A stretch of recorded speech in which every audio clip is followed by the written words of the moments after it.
நம்ம கவனங்களை பிலிப்பியர் நிருபத்திற்கு திருப்பிக் கொள்ளலாம். போன செய்தியில அந்த கடைசி பாயிண்ட் நான் சொல்லும்போது எப்படி சபையார் விசுவாசிகளாகிய நாம் தேவனுடைய நோக்கத்தை புரிந்தவர்களாய் இந்த பூமியில வாழ்வது, குறிப்பாக கர்த்தர் கொடுத்த அந்த பெரிதான கட்டளையை மையமாக கொண்ட நிலைமையில நம்ம எப்படி ஜீவிப்பது. பெரிதான கட்டளைன்னா உங்களுக்கு என்ன ஞாபகம் வருது? What is a great commission? பெரிதான கட்டளை என்ன? சுவிசேஷம் அறிவிப்பது. மத்திய 28 வாசிக்கிறோம் இல்லையா? நீங்க உலகமெங்கும் போய் சகலையும் என்ன பண்ணுங்க, சீஷர் ஆகுங்க அப்படின்னு சொல்றாரு. சரியா? அப்போ அந்த பணியில எப்படி நம்ம விசுவாசிகளாய் நம்ம வித்தியாசமான விதங்களில், பல விதங்களில் நம்ம எப்படி பங்களிக்க முடியும்? How can we contribute to the Great Commission? In what all ways we can contribute to the Great Commission? அன்றோட அந்த பெரிதான கட்டளை இதான் வாழ்க்கையினோட நோக்கம் புரியுறப்போ இதுக்கு எப்படியெல்லாம் நம்ம பங்களிக்க முடியும்ன்றதை நம்ம கத்துக்கலாம். பிலிப்பியர் நிருபத்தை மட்டும் மையமா வச்சுக்கலாம். இந்த பிலிப்பி சபையில் இருக்கிற விசுவாசிகள் எந்தெந்த விதத்துல எல்லாம் ஊழியம் செஞ்சாங்க நான் ஒரு 9 இல்ல 10 விதங்கள் உங்களுக்கு சொல்லிக்கிறேன். சரியா? இதுல 3வது வசனத்துக்கு வாங்க. நம்மளை ரொம்ப உற்சாகப்படுத்துற ஒரு வசனம் அது. Philippians 1:3. Philippians chapter 1 verse 3. 1ஆம் அதிகாரம் 3வது வசனம் பாருங்க. சுவிசேஷம் உங்களுக்கு அறிவிக்கப்பட்ட நாள் முதல் இதுவரைக்கும் நீங்கள் அதற்கு உடன்பட்டவர்களானபடியால். கவனிச்சிங்களா? சுவிசேஷம் உங்களுக்கு அறிவிக்கப்பட்ட நாள் முதல் இதுவரைக்கும். அறிவிக்கப்பட்ட நாள் சொல்றப்போ பவுலுடைய 2ஆம் ஊழிய பயணம் நமக்கு ஞாபகம் வரணும். அப்போஸ்தலர் 16ஆம் அதிகாரம். அந்த செகண்ட் மிஷனரி ஜேர்னில தான் பவுல் எங்க போனாருன்னா பிலிப்பி பட்டணத்துக்கு போனார். அது ஏறத்தாழ வருஷம் சொல்லணும்னா கிபி 50-51 அப்படின்னு சொல்லலாம். கிபி 51ன்னு வச்சுக்கோமே. சரி, ஆனா இந்த கடிதம் எப்ப எழுதுறாருன்னு பாத்தீங்கன்னா கிபி 60ல இருந்து 62க்குள்ள எழுதுறாரு. இதெல்லாம் சிறைச்சாலை கடிதங்கள் நம்ம சொல்லுவோம், படிச்சவங்களுக்கு தெரியும். எபேசியர், பிலிப்பியர், கொலோசேயர், பிலெமோன், இந்த 4 நிருபங்களை நம்ம சிறைச்சாலை கடிதங்கள் அழைப்போம். prison epistles. These 4 epistles are called prison epistles. எந்த பிரிசன்ல இருந்து எழுதினார் அப்படின்னு கேட்டா ரோமாபுரியில ஒரு ஹவுஸ் அரெஸ்ட்ல இருந்தார். அதோட கூட தான் அப்போஸ்தலர் நடவடிக்கைகள் முடியும். அப்போஸ்தலர் 28ஆம் அதிகாரம் கடைசி 2 வசனம் படிச்சு பாத்தீங்கன்னா தனக்கென்று வாடகைக்கு இருந்த ஒரு வீட்டிலே பவுல் இருந்து கொண்டு சுவிசேஷத்தை பிரசங்கித்தான் அப்படின்னு லூக்கா எழுதி வச்சிருப்பாரு. சரியா? அப்ப அந்த இடத்துல அவர் ஒரு சிறை கைதியாக, வீட்டு கைதியாக அங்க இருக்கிற அந்த தருணத்துல 2 வருடங்கள், அந்த 2 வருஷத்துல இந்த கடிதங்களை எழுதினார். இந்த 4 கடிதங்களை எழுதினார். அதுல ஒண்ணுதான் பிலிப்பியர் நிருபம். நான் ஏன் இதை சொல்றேன்னா, இந்த வசனம் மறுபடியும் வாசிக்கும் போது பாருங்க, சுவிசேஷம் உங்களுக்கு அறிவிக்கப்பட்ட நாள் முதல் சொல்றப்போ கிபி 50ல இருந்து கிபி 51ல இருந்து, சரியா, இது வரைக்கும் அப்படின்னு சொல்றாரு. அப்படின்னா கிபி 61ன்னு வச்சுக்கோங்க. ஒரு 10 வருஷம் போயிடுச்சு. இது இவர் எழுதுறதுக்கும் அவங்க ரட்சிக்கப்பட்டு சபை உருவானதுக்கும் 10 வருஷம் போயிடுச்சு. இப்ப என்ன சொல்லி அவங்களை பாராட்டுறாருன்னு பாத்தீங்கன்னா, எதுக்காக கர்த்தரை துதிக்கிறாருன்னு பாத்தீங்கன்னா, இதுவரைக்கும் நீங்கள் அதற்கு உடன்பட்டீர்கள். எதற்கு? அந்த வசனம் எப்படி ஆரம்பிக்குது? சுவிசேஷம் இல்லையா? எல்லாரும் நல்லா கவனிங்க. சரியா? எல்லாரும் இங்க இருக்கணும். சரியா? அவங்களோட கவனம் எல்லாம் இங்க இருக்கணும். சரியா? தூக்கம் வந்துச்சுன்னா பக்கத்துல ஏதாவது புளி மூட்டாய் அப்படி வச்சுக்கோங்க. வாயில் போட்டுட்டு அப்படியே கடிச்சுக்கிட்டே அப்படியே கேளுங்க. தூக்கமா போயிடும். சரியா? பாருங்க, இப்ப இந்த வருஷத்துல சுவிசேஷம் உங்களுக்கு அறிவிக்கப்பட்ட நாள் முதல் இந்த சபை ஒரு நல்ல சபையா இருந்திருக்கிறாங்க. ஏன் அப்படி சொல்றேன்னா, ஆரம்பத்துல இருந்தே இந்த வேலையை ஆரம்பிச்சுட்டாங்க. எப்ப சுவிசேஷத்தை கேட்டாங்களோ, எப்ப ரட்சிக்கப்பட்டாங்களோ, அதுல இருந்தே வாழ்க்கையினுடைய நோக்கம் இதுதான் அப்படின்றத புரிஞ்சுக்கிட்டாங்க. சுவிசேஷம் உங்களுக்கு அறிவிக்கப்பட்ட நாள் முதல் இதுவரைக்கும் நீங்க அதற்கு உடன்பட்டவர்களானபடியால், இதுவரைக்கும் நீங்க அதுக்கு பங்களிச்சுட்டே இருக்கிறீங்க அப்படின்னு பவுல் கர்த்தரை துதிக்கிறார். சரியா? They started centering their lives in the Great Commission, around the Great Commission. Right from the first day they heard the gospel. முதல் நாள் அவங்க சுவிசேஷத்தை கேட்ட அந்த முதல் நாள்ல இருந்தே அவங்க அதை ஆரம்பிச்சுட்டாங்க. இல்லையா? எவ்வளவு அருமையான சபையாரா இருந்திருக்கிறாங்க பாருங்க. இதுதான் நம்ம கிட்ட கர்த்தர் எதிர்பார்க்கிறாரு. சரி, நீங்கள் அப்படின்னு படிக்கிறோம் இல்லையா? நீங்கள் அதற்கு உடன்பட்டு, நீங்கள்னா யார் யாரு? யார் யாரு? பிலிப்பி சபையாருக்கு எழுதுறாரு. யார் யாரு? 1வது வசனம் பாருங்க. 1வது வசனத்துல பரிசுத்தவான்கள் வாசிக்கிறோமா? பரிசுத்தவான்கள் அனைவரும். அடுத்தது கண்காணிகள். கண்காணிகள் தான் மூப்பர்கள் அர்த்தம். அடுத்தது உதவிக்காரர்கள். சரியா? பரிசுத்தவான்கள் தான் விசுவாசிகள், கண்காணிகள் தான் மூப்பர்கள், உதவிக்காரர்கள் தான் நமக்கு தெரியும். இவங்களை தவிர சபையில யாருமே கிடையாதுங்க. சரியா? மூப்பர்கள், உதவிக்காரர்கள், விசுவாசிகள். இவங்களை தவிர சபையில யாராவது இருக்கிறாங்களா? யாரும் கிடையாது. அப்ப என்ன சொல்ல வர்றார் பவுல்னா, சுவிசேஷத்திற்கு உடன்படுவது வெறும் ஒரு ஊழியனுடைய வேலை அல்ல, மூப்பர்கள் மட்டும் செய்ய வேண்டிய வேலை என்று வேதம் நமக்கு எங்கேயுமே சொல்லி தரவில்லை. அப்ப சுவிசேஷத்திற்கு உடன்படுகிற அந்த வாழ்க்கை, இந்த அழைப்பு ஒவ்வொரு விசுவாசிக்கும் ஆன அழைப்பு. அதான் நான் ஃபர்ஸ்ட் சொல்ல விரும்புறேன். This calling is for every believer. யாருமே இப்படி சொல்ல முடியாது, ஊழியர் இருக்கிறாரு அவர் அந்த வேலையை செய்வாரு, நாங்க உலக வேலையை செய்யறோம், அப்படிலாம் எதுவுமே கிடையாது. சரியா? அப்படி எதுவுமே கிடையாது. நீங்க உலக வேலை செய்றீங்களோ இல்லையோ, படிச்சிருக்கிறீங்களோ படிக்கலையோ, நீங்க என்ன செஞ்சாலும் சரி, எங்க இருந்தாலும் சரி, உங்க வாழ்க்கையில ஒரு அழைப்பு இருக்கு. அது என்ன அழைப்புன்னா, சுவிசேஷத்திற்கு நீங்கள் உடன்பட வேண்டும். இங்க எவ்வளவு அருமையா இருக்கு பாருங்க. பிலிப்பி சபையார் பரிசுத்தவான்கள்ங்கிறாரு, கண்காணிகள்ங்கிறாரு, உதவிக்காரங்கிறாரு, எல்லாரும் சேர்ந்து செஞ்சிருக்கிறாங்க. எப்ப இருந்து ஆரம்பிச்சுட்டாங்க? சுவிசேஷம் உங்களுக்கு அறிவிக்கப்பட்ட முதல் நாள் துவங்கி. சரியா? They started this work right from the first day. Believers, elders and the deacons. எல்லாருமே, இது தவிர சபையில யாருமே கிடையாது. அப்ப எல்லாரும் இந்த நோக்கத்தை புரிஞ்சு செயல்பட்டு இருக்கிறாங்க. சரியா? இது நம்மள உற்சாகப்படுத்துது, எச்சரிக்கிறது, ஒரு விஷயத்தை சொல்லி தருது. என்னன்னா, இங்க யாருமே இதுக்கு விதிவிலக்கு கிடையாது. நம்முடைய அழைப்பு சுவிசேஷ அழைப்பு. சரியா? சீஷர் ஆக்குதல் என்கிற பணி ஒவ்வொரு விசுவாசிக்கும் ஆண்டவர் கொடுத்திருக்கிற அழைப்பு. சரியா? பிரத்யேகமான சில அழைப்புகள் இருக்கும். நீங்க இதை செஞ்சுக்கிட்டே வரும்போது இந்த இடம் இல்ல இன்னொரு இடம் அப்படின்னு கர்த்தர் பாரப்படுத்துவார். அப்ப நீங்க குடும்பமா மூட்டை எல்லாத்தையும் கட்டிட்டு நீங்க எங்க போய் ஆகணும்? அந்த இடத்துக்கு போய் ஆகணும். அது பிரத்யேகமா சில வழிகாட்டுதல், அதை ஆண்டவர் செய்வார். பிரத்யேகமா சிலர் மத்தியில ஊழியம் செய்யறதுக்கு கர்த்தர் நம்மளை கொண்டு போவார். சரியா? அது பிரத்யேகமா வரக்கூடியது. ஆனால் பொதுவாகவே ரட்சிக்கப்பட்ட நாள்ல இருந்தே இந்த நோக்கம் எல்லா விசுவாசிகளும் புரிந்து செயல்பட வேண்டிய நோக்கம். அப்போஸ்தலனாகிய பவுல் ரட்சிக்கப்படும் போது 2 கேள்வி கேட்டார். ஒரு கேள்வியோட நின்னுடல. அப்போஸ்தலர் 9ல முதல் கேள்வி என்ன கேட்டார்? ஆண்டவரே நீர் யார் அப்படின்னு கேட்டார். இரண்டாவது கேள்வி என்ன? ஆண்டவரே நான் என்ன செய்ய சித்தமாயிருக்கு. கவனிச்சீங்களா? எவ்வளவு அழகா பைபிள் சொல்லி தருது பாருங்க. நீர் யாருன்னு கேட்கறதோட நிக்கல, கூடவே இதையும் சேர்த்து கேட்டிருக்கிறார். அவருக்கு வந்த ஊழிய அழைப்பு ரட்சிக்கப்பட்ட நாள்ல இருந்தே ஆரம்பிச்சிருச்சு இல்லையா? அதே 9ஆம் அதிகாரம் நீங்க படிச்சு பாத்தீங்கன்னா, அவர் ரட்சிக்கப்படுறாரு, தமஸ்குல ஞானஸ்நானம் எடுக்கிறாரு.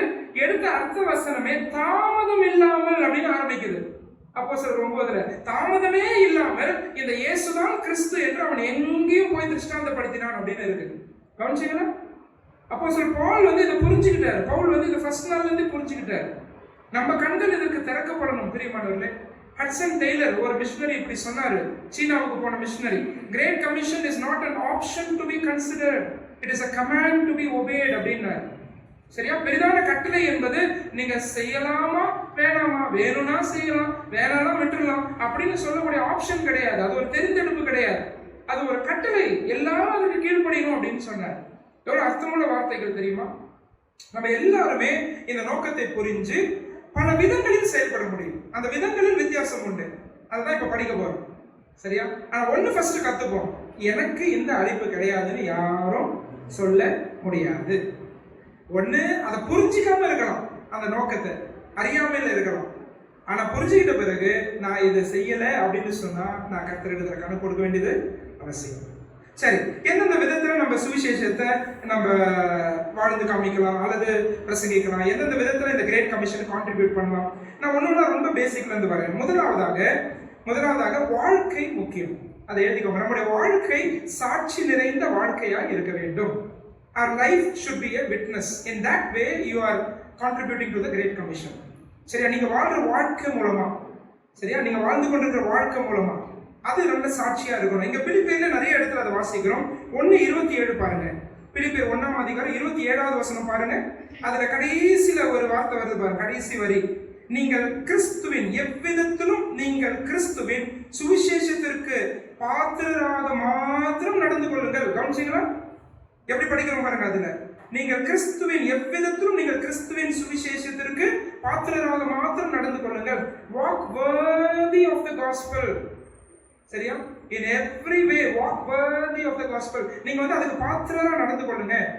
அந்த நடந்து கொள்ளுங்கன்றது வாழ்க்கையை குறிப்பிடுது. சரியா? பவுல் இந்த வசனத்துல சொல்ற, நான் வந்து உங்களை கண்டாலும் நான் வராமல் இருந்தாலும் நீங்கள் ஒரே ஆத்துமாவிலே உறுதியாய் நின்று ஒரே ஆவியிலே உறுதியாய் நின்று ஒரே ஆத்துமாவினாலே சுவிசேஷம் விசுவாசத்துக்காக கூட போராடி எதிர்க்கிறவர்களால் ஒன்றிலும் மறுநாதிருக்கிறீர்கள் என்று உங்களை குறித்து நான் கேள்விப்படும்படி எவ்விதத்திலும் நீங்கள் கிறிஸ்துவின் சுவிசேஷத்திற்கு பாத்திரராக மாத்திரம் நடந்து கொள்ளுங்கள். கவனிச்சீங்களா? என்ன சொல்லித்தராரு பாருங்க, விசுவாசிகளுக்கு சுவிசேஷத்துக்கு பாத்திரரா என்ன செய்யுங்க, நீங்க நடந்து கொள்ளுங்கள் சொல்லித்தராரு. சொல்லித்தரது மட்டும் இல்ல, இவர் வாழ்க்கை அப்படிதான் இருந்துச்சு. இப்ப எங்க இருந்து எழுதுறாரு? பிலிப்பியர் நிருபம். சிறையில இருந்து எழுதுறாரு. இங்க இருக்கும் போதே பல பேர் ரட்சிப்புக்குள்ள கொண்டு வந்துட்டாரு. சரியா?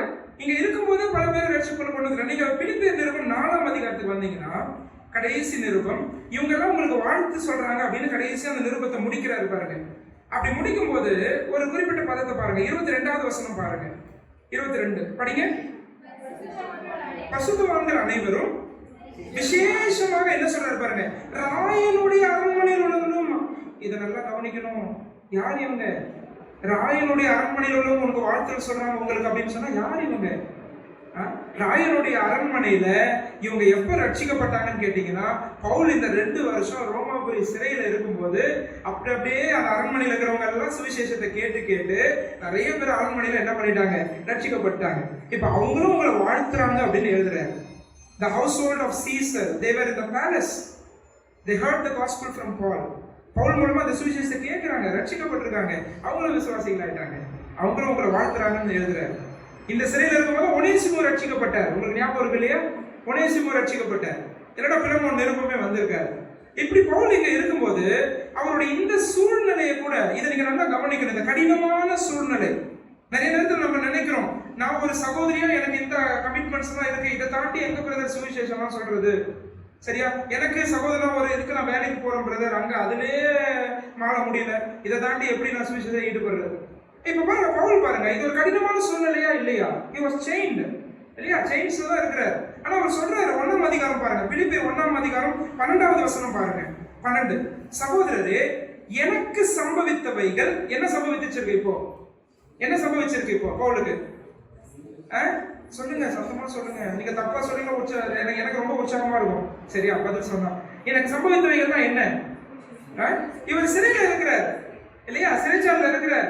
எனக்கு சம்பவித்தவைகள் சுவிசேஷம் பிரபலமாகும்படிக்கு ஏதுவாயிற்று என்று நீங்கள் அறிய மனதாக இருக்கிறேன். எவ்வளவு அருமையான வசனம் அது. அவர் என்ன தெரியுமா சொல்றாரு? என் வாழ்க்கையில கஷ்டமோ நஷ்டமோ இழப்போ சந்தோஷமோ எல்லா சூழ்நிலையும் ஒரு விஷயத்தை கான்ட்ரிபியூட் பண்ணுதுன்னு சொல்றாரு இல்லையா? எனக்கு நேரிட்டவைகள் எதுக்கு கான்ட்ரிபியூட் பண்ணுது? சுவிசேஷம் பிரபலமாகும்படிக்கு ஏதுவாயிற்று. சரியா? அவர் எப்படி பாக்குறாரு தெரியுமா? அவருடைய சிறை வாழ்க்கையை எப்படி தெரியுமா பாக்குறாரு? நல்ல வேளை என்னை கர்த்தர் கொண்டு வந்து இங்க ஜெயில அடைச்சு வச்சிருக்கிறாருன்னு பாக்குறாரு.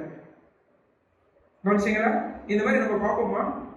நல்ல வேளை என்னை கொண்டு வந்து இங்க வச்சாரு. ஐயோ, இல்லைன்னா ஒனேசிமு ரட்சிக்கப்பட்டிருக்க மாட்டான், இல்லைன்னா ராயனுடைய வீட்டார் ரட்சிக்கப்பட்டிருக்க மாட்டாங்க, இல்லைன்னா நான் இந்த 4 நிருபங்களை எழுதியிருக்க முடியாது.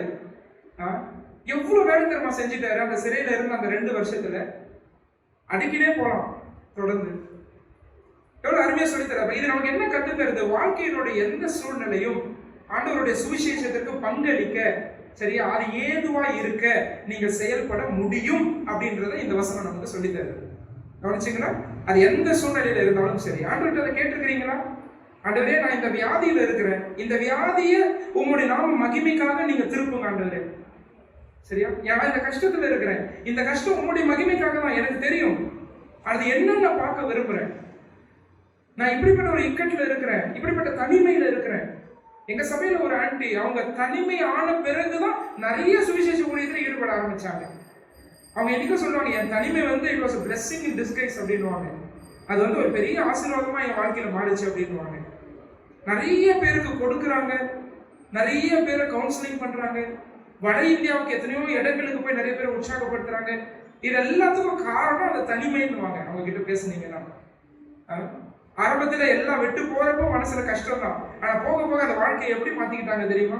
எவ்வளவு அருமையா சுவிசேஷத்திற்கு ஏதுவாகும்படி எனக்கு நேரிட்டவைகள், எனக்கு சம்பவித்தவைகள். இதான் கிறிஸ்தவ வாழ்க்கை. அந்த பார்வை நமக்கு வேணும். சரியா? So your life can contribute. உங்க வாழ்க்கை என்ன கேள்விகளை மற்றவங்களுடைய வாழ்க்கையில எழுப்பி விடுது, அதை மட்டும் தான் நான் கேட்க விரும்புறேன். சரியா? how have you prompted your neighbors? உங்களுடைய பக்கத்துல இருந்து வீட்டுல இருக்கிறவங்க என்ன ப்ராம்ப்ட் பண்ணிருக்கீங்க? அவங்களுக்கு என்ன கேள்வி எழுப்புது? பிலிப்பி பட்டணம் சொல்லும்போது நம்ம ஒருத்தருடைய ஞாபகம் நமக்கு வருது. உங்களுக்கு ஞாபகம் இருக்கா? இவரையும் சீலாவையும் பவுலையும் சீலாவையும் கொண்டு போய் என்ன பண்ணிட்டாங்க? அந்த தொழு மரத்துல மாட்டிட்டாங்க. அது பிலிப்பில தான் நடந்துச்சு. சரி, அப்ப சிறைச்சாலைக்காரன் இருக்கிறான் இல்லையா? அந்த ஜெயிலர் இருக்கிறார். ஜெயிலர் தான் இன்சார்ஜா போட்டு வச்சிருக்காங்க. அந்த ஜெயிலர் பாக்குறாரு, திடீர்னு என்ன ஆகுது? எல்லாம் அந்த நடுக்கெல்லாம் வந்து கதவெல்லாம் திறந்துருது இல்லையா? ஆண்டவர் ஒரு அற்புதத்தை செய்யறாரு. இவங்க எல்லாம் தப்பிச்சு போயிட்டாங்கன்னு அவர் நினைச்சிட்டு அவர் என்ன பண்ண போனாரு? தற்கொலை பண்ணிக்க போறாரு. ஏன்னா அவர் உயிரோடு இருந்தாலும் கொண்டுடுவாங்க எப்படியும். இவங்க எல்லாம் தப்பிச்சு போயிட்டாங்கன்னா அவரை கொண்டுடுவாங்க. சரியா? உயிரை எடுத்துக்கிறேன்னு சொல்லி போறாரு. வேகமாங்கிறது கத்துறாங்க பவுலும் சீலாவும், இல்லையா? நீ உனக்கு ஒன்னும் கெடுதல் செய்து கொள்ளாதே அப்படின்றாங்க. கவனிச்சீங்களா? இந்த ஒரு விஷயம் தாங்க அவன் மனசுல ஒரு கேள்வி எழுப்புச்சு. என்ன கேள்வி எழுப்புச்சு? அவன் வந்து கேட்கிறான், ஆண்டவருமாரே, ரட்சிக்கப்படுவதற்கு நான் என்ன செய்ய வேண்டும்? எப்படி இந்த क्वेश्चन ப்ராம்ப்ட் ஆச்சு? உங்களுடைய பரிசுத்தத்தை பார்த்து எத்தனை பேருக்கு இந்த கேள்வியை எழுப்பி இருக்கிறீங்க? உங்களுடைய தாழ்மை எத்தனை பேருடைய வாழ்க்கையில் இந்த கேள்வியை எழுப்பி இருக்கிறது? உங்களுடைய உண்மையான வாழ்க்கை, உங்களுடைய ஆபீஸ்ல நீங்க உண்மையா இருக்கிறீங்க, உங்களை பார்த்து எத்தனை பேர் நீங்க கிறிஸ்தவர்கள் புரிஞ்சு வச்சிருக்காங்க? இதுதாங்க ரொம்ப முக்கியம். இப்படிப்பட்ட கேள்விகளை எழுப்பதான் கர்த்தர் உங்களை வைத்திருக்கிறார். இப்படிப்பட்ட கேள்விகளை எழுப்பதான் சில உத்தியோகங்கள்ல வச்சிருக்கிறார், சில இடங்கள்ல வச்சிருக்கிறார், சில படிப்புகளை கொடுத்திருக்கிறார், சில தொழில்களை கொடுத்திருக்கிறார். சரியா? அப்ப நம்ம வாழ்க்கை ரொம்ப முக்கியம். அன்னைக்கு பவுல்கிட்ட அதை கேட்டாங்க. ஏன்னா அவனுக்கு பயங்கர ஆச்சரியம். இவங்கெல்லாம் தப்பிச்சு போக வேண்டியவங்க என் மேல எப்படி இவ்வளவு அன்பு காமிக்கிறாங்க? நீ உனக்கு ஒன்னும் கெடுதல் செய்து கொள்ளாதேன்றாங்க. நாங்க எல்லாம் இங்கதான் இருக்கிறோம், நீ ஒன்னும் செஞ்சுக்காத அப்படின்றாங்க. ரட்சிக்கப்பட்டானா இல்லையா? சிறைச்சாலைக்காரர் ரட்சிக்கப்பட்டு குடும்பத்தோடு ஞானசாமி எடுத்து சபையில் என்ன பண்ணிட்டான்? சேர்ந்துட்டான், இல்லையா? நமக்கு அந்த பாரம் வேணுங்க. சரியா? என்னுடைய வாழ்க்கை இதுக்காக தான் கர்த்தர் வச்சிருக்கிறாரு. அப்ப அந்த வாழ்க்கை வந்து சாட்சியா இருந்து அந்த வாழ்க்கை மூலமா நான் என்ன செய்யணும்? மற்றவர்களை கிறிஸ்துவண்டே வழி நடத்துவது அவசியம். ஸோ இது ஃபர்ஸ்ட். இதை பிலிப்பி விசுவாசிகள் செஞ்சிருக்கிறாங்க. எங்க போனாலும் ஒன்றும் மறக்கல அவங்க. எங்களை கொண்டு வந்து கர்த்தர் இங்க வச்சிருக்கிறதே சில பேரோட ரட்சிப்புக்காக தான். சரியா? முதல்ல அந்த வாழ்க்கை மூலமா நாங்க காமிச்சிடுறோம். உலகத்துல இருக்கிறவங்களுக்கும் எங்களுக்குள்ள வித்தியாசத்தை காமிச்சிடுறோம். அந்த வித்தியாசத்தை எங்க வாழ்க்கையில காமிக்கிறோம். அது மூலமா நிறைய பேர் கர்த்தருக்குள்ள வரணும். சரியா? ரைட். இரண்டாவது, சுவிசேஷத்தை அறிவித்திருக்கிறார்கள். அதை எழுதிக்கோங்க. இரண்டாவது, வாயத்திலிருந்து சுவிசேஷத்தை அறிவிச்சிருக்கிறாங்க. அதையும் நம்ம பார்க்கிறோம் பிலிப்பியர்ல படிக்கிறப்போ. சில வசனங்கள் காமிச்சு கொடுக்கிறேன். பிலிப்பியர் 1ஆம் அதிகாரம் வாங்க. பிலிப்பியர் 1ஆம் அதிகாரம் 14, 15, 16, 17 இது எல்லாத்தையும் ஒரு வார்த்தை வருது பாருங்க. 14ல வந்து நம்ம வாசிக்கும் போது திருவசனத்தை சொல்லும்படி அப்படின்னு இருக்கு பாருங்க. சொல்லும்படி, அதை அண்டர்லைன் பண்ணுங்க. 15ல பிரசங்கிக்கிறார்கள் முடியுது பாருங்க. பிரசங்கிக்கிறார்கள். 16 பாருங்க, அறிவிக்கிறார்கள். 16 எப்படி முடியுது பாருங்க, அறிவிக்கிறார்கள். 17 பாருங்க, அது எப்படி முடியுது? அறிவிக்கிறார்கள். சொல்லுகிறார்கள், பிரசங்கிக்கிறார்கள், அறிவிக்கிறார்கள், அறிவிக்கிறார்கள் அப்படின்னு பவுல் சொல்றது மூலமா இந்த பிலிப்பி சபையாரு என்ன பண்ணிட்டு இருக்காங்கன்றது புரிஞ்சுக்கிட்டோம் அப்படின்னா, அவங்க வாயை திறந்து கிடைக்கிற வாய்ப்பை பயன்படுத்தி மற்றவங்களுக்கு என்ன செஞ்சிருக்காங்க? சுவிசேஷத்தை அறிவிச்சிருக்கிறாங்க. சகோதரிகளுடைய உற்சாகத்துக்காக நான் ஒண்ணு சொல்றேன். பிலிப்பியர் 4ஆம் அதிகாரத்துக்கு வாங்க. பிலிப்பியர் 4ஆம் அதிகாரத்துல 3வது வசனத்தை பாருங்க. 3வது வசனத்துல 2 சிஸ்டர்ஸை பத்தி பேசுறாரு பவுல். எயோதியால், சிந்திகேயால். அவங்க 2 பேரை பத்தி பேசும்போது அவங்களுடைய பழைய வாழ்க்கை எப்படி இருந்துச்சுன்னு சொல்றாரு. அப்படி சொல்லும் போது என்ன சொல்றாரு பாருங்க. அந்த 3வது வசனம் பாருங்க. அன்றியும் என் உத்தம கூட்டாளியே, அவர்களுக்கு உதவியா இருக்கும்படி உன்னையும் வேண்டிக் கொள்ளுகிறேன். அதை விட்டுருவோம். அடுத்தது பாருங்க. அவர்கள் கிளெமென்தோடும் மற்ற என் உடன் வேலையாட்களோடும் கூட சுவிசேஷ விஷயத்தில் என்னோட கூட மிகவும் பிரயாசப்பட்டவர்கள். கவனிச்சீங்களா? எவ்வளவு அருமையான வசனம் இல்லையா? சுவிசேஷ விஷயத்தில் என்னோட கூட பிரயாசப்பட்டவர்கள். யாரை பத்தி பேசுறாரு? யாரை பத்தி பேசுறாரு? எயோதியால், சிந்திகேயால். 2 சிஸ்டர்ஸ் பத்தி பேசுறாரு சபையில. சிஸ்டர்ஸ் அறிவிக்க முடியுமா முடியாதா சுவிசேஷம்? நாங்க பாண்டிச்சேரியில இருக்கிறோம். எங்களுக்கு ரொம்ப நாங்க வீட்டுல இருப்போம். நாங்க போய் மற்றவங்களுக்கு எங்களை சுத்தி அறிவிக்கிறத காட்டிலும் எங்க அம்மா தான் போய் உட்காந்து அறிவிப்பாங்க. ஒரு வீடு விடாம ஃப்ரெண்டு பிடிச்சிருவாங்க. ஃபுல்லா போயிட்டு உட்காந்து அறிவிப்பாங்க. அது அவங்களுக்கான பிரத்யேகமான ஒரு கிஃப்ட்னு சொல்லுவோம். நாங்க அதை நினைச்சு நிறைய நேரம் நாங்க வந்து ஆண்டவருக்கு நன்றி சொல்லியிருக்கோம். சகோதரிகள் இந்திய தேசத்துக்குள்ள கால் எடுத்து வைக்கலன்னா, பல பெண் மிஷினரிமார்கள் நம்ம தமிழ்நாட்டில் கால் எடுத்து வைக்கலன்னா நம்ம சபைகளே உருவாயிருக்காது. நம்ம சபைகளே உருவாயிருக்காது. நீங்க டோனாவூர் போங்க, நீங்க வேலூர் போங்க, நீங்க எந்த பக்கம் வேணாலும் வாங்க. தென் பக்கம் போனாலே எல்லா இடத்துலயும் இருந்திருப்பாங்க இல்லையா? எவ்வளவு அருமையான அர்ப்பணிப்புல இந்த பெண் மிஷினரிமார்கள் அவர்கள் அந்த பாரதத்தோடு கூட நம்முடைய தேசத்துக்கு வந்து நாம இருக்கக்கூடிய இடங்களில் வந்து வசித்து சுவிசேஷத்தை என்ன பண்ணியிருக்கிறாங்க? அறிவிச்சிருக்கிறாங்க. அவங்களுடைய அந்த அர்ப்பணிப்பு, அவருடைய அந்த பாரம் பல பேர் ரட்சிக்கப்படுவதற்கு ஏதுவாக இருந்திருக்கிறாங்க. நான் இப்போ போன வருஷத்துல இருந்து திருச்சூர்ல ஒரு வேதாம கல்லூரியில கிளாஸ் எடுக்க போறேன். அங்க போய் பார்க்கும்போது அந்த மம்மி இருக்கிறாங்க. உங்களுக்கு நிறைய பேருக்கு தெரிஞ்சிருக்கும். திருச்சூர்ல இருக்கிற அந்த ரெகபோத் பத்தி நிறைய பேருக்கு தெரிஞ்சிருக்கும். ரொம்ப வருஷமா இருக்குது இல்லையா? Rehoboth theological institute. அந்த அம்மா 92, 93 வயசுங்க. அவங்க கிட்ட உட்காந்து பேசும்போது அப்படி இருக்கு. நம்ம உட்காந்து பேசுறப்போ ஒரு தரிசனத்தோட 60 வருஷம் முன்னாடி வந்திருக்கிறாங்க திருச்சூருக்கு. எங்க இருந்தோ விட்டுட்டு நியூசிலாந்து தேசத்துல இருந்து இங்க வந்திருக்கிறாங்க. ஒரே ஒண்ணு. சரி, மம்மிட்ட ஒரு முறை நாங்க பேசும்போது கேட்டுட்டு இருந்தோம், மம்மி இவ்வளவு செஞ்சிருக்கீங்க, ஆர்ஃபனேஜ் எல்லாம் இருக்கு, பைபிள் காலேஜ் வந்துருச்சு, நிறைய பேர் ஊழியர்களுக்கு கட்டி கொடுத்துருக்காங்க, எனக்குமே செஞ்சிருக்கீங்க, எப்ப நியூசிலாந்து போறீங்க? இப்படி முறைப்பாங்க. இந்த கேள்வி கேட்டீங்கன்னா அவ்வளவுதான். சரியா? நான் வந்து செத்தா இங்கதான் சாவேன் அப்படின்னு நான் திரும்ப எங்க போக மாட்டேன், நியூசிலாந்து போக மாட்டேன்னு. கவனிச்சிங்களா? இதைதான் ஆண்டவர் நம்மகிட்ட எதிர்பார்க்கிறார். ஆண்டவர் வந்து நமக்கு சொல்லித்தரதை நம்ம வாழ்க்கையில செய்யும் போது, சரியா, நீங்க மக்களோட அந்த நட்பை ஏற்படுத்த ஆரம்பிங்க, உறவுகளை ஏற்படுத்த ஆரம்பிங்க. கதவுகளை கர்த்தரே திறந்து கொடுப்பார், வாய்ப்புகளை ஆண்டவர் திறந்து கொடுப்பார். அந்த நேரத்துல நீங்க என்ன செய்யுங்க? அறிவிங்க. சரியா? ஒருவேளை நேரா போய் அறிவிக்கிறீங்க, எனக்கு பயமா இருக்கு பிரதர், இது அது எல்லாருக்கும் உண்டு. சரியா? ஆனா நீங்க போய் அந்த சூழ்நிலை உங்களை எதுக்கு கர்த்தர் வச்சிருக்கிறாரோ அந்த சூழ்நிலையில இருக்கக்கூடியவர்கள், உங்களோட கூட பணிபுரிகிறவர்கள், உங்களுடைய கலீக்ஸா இருக்கலாம், உங்க கூட படிக்கிற ஸ்டூடெண்ட்ஸா இருக்கலாம், நீங்க கிளாஸ் இருக்கிற ஸ்டூடெண்ட்ஸா இருக்கலாம், அதெல்லாம் எதுக்கு கர்த்தர் கொடுத்திருக்கிறாருன்னா அந்த ஜெபத்தோட கூட செய்யுங்க, அவங்களோட அந்த நட்பை ஏற்படுத்துங்க. நிச்சயமா உங்களோட சுவிசேஷத்தை சொல்ல முடியும். அதுதான் இந்த பிலிப்பி சபையார் செஞ்சிருக்கிறாங்க. சரியா? அவர்கள் வாழ்க்கையின் மூலமாய் சுவிசேஷத்தை அறிவித்தார்கள். அடுத்தது அவர்களுடைய வாயின் வார்த்தைகள் மூலமாய் சுவிசேஷத்தை அறிவித்தார்கள். மூணாவது